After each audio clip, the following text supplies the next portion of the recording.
Paano ko ba nakuha itong reach na 10.7 in just 1 week? In just 1 week, kabilis, 'di ba? Ang bilis, at first time po talaga nangyari ito sa akin, guys, na umabot ako ng 10.7. Alam niyo noon, guys, iniisip ko talaga, paano papataasin itong reach na to? Simula kasi ako dito, guys, May 15. So ngayon ay April, so nasa 10 months or mag-11 months.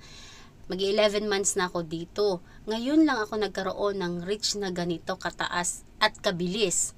Kaya nagulat ako. At eto, gusto ko po itong i-share sa inyo, lalong-lalo na po sa mga baguhan, para naman umangat din kayo at magkaroon kayo ng pag-asa. Kasi guys, kung kinaya ko, alam kong kaya nyo din. Nagtatrabaho pa ako nito, ha.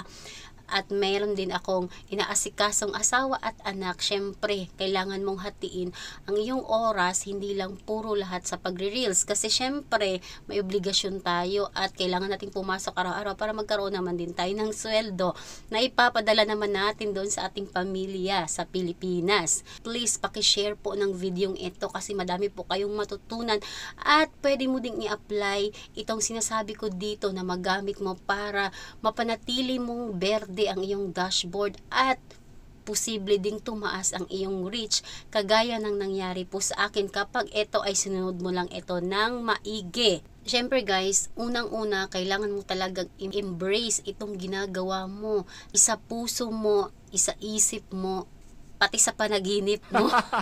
Kasi guys, kapag mahal mo itong ginagawa mo, masaya ka sa ginagawa mo, promise na ibibigay mo talaga ang best mo sa lahat ng ginagawa mo at makikita mo napakaganda ng resulta nito sa iyo.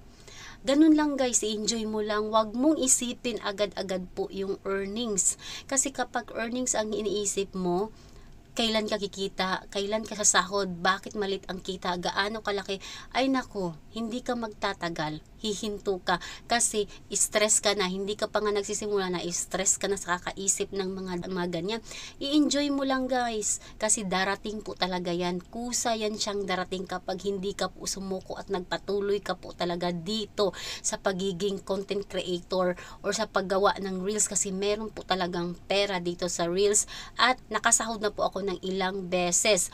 Sa una, syempre masasabi mo talaga na hindi ganun kalaki kasi nagsisimula ka pa lang, kakasimula mo lang i-build yung pangalan mo, yung mga content mo, at dapat tuloy-tuloy yan kasi guys, dyan ka makikilala sa mga ginagawa mo, sa mga content na ginagawa mo. Ito po yung ginawa ko guys, ha.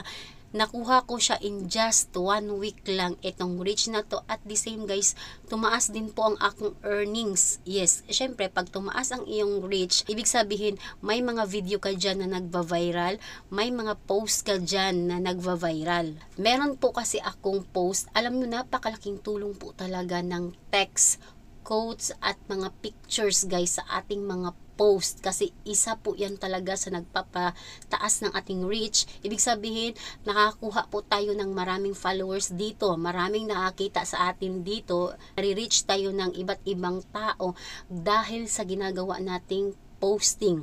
So yun po yun siya guys, nag-post po ako ng pictures, text, yun siya, ginawa ko siyang pictures at umabot lang po naman siya ng 24.3k shares. At nagkaroon din siya ng 40.8k reaction in just 4 days.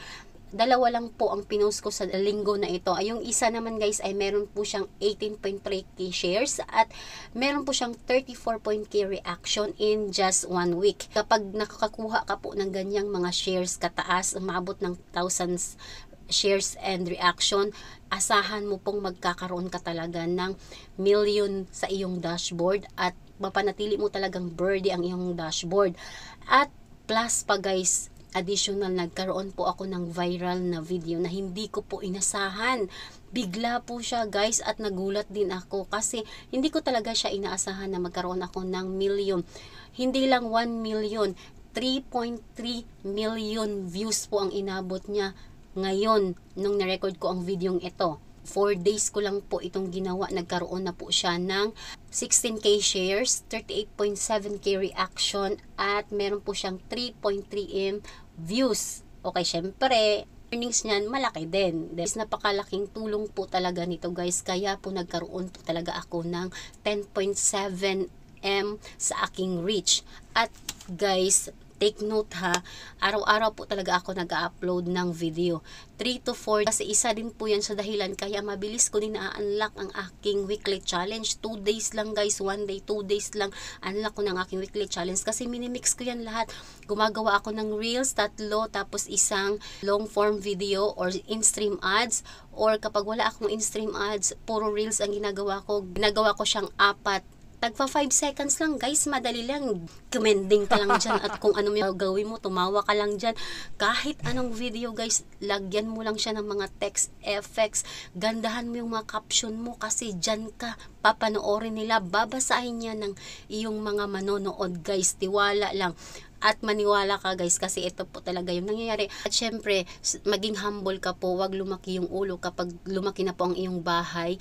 Mag-reply, mamansin po talaga sa mga nagko-comment sa iyo kasi yan po talaga yung ginagawa ko guys. Magko-comment ka talaga sa mga video yung in-upload mo, may mga nagko-comment doon, replyan mo sila. Sagutin mo yung tanong nila guys kasi napakalaking tulong po niyan guys. Maliit man yan o malaking content creator ang nandyan sa comment section, nire-replyan ko po talaga yan guys kasi isa po yung malaking tulong. Sila po ang tumutulong kaya po naabot ko po ito at umangat po ako ng ganito dahil po sa kanila. Kaya yun po yung gawin nyo guys.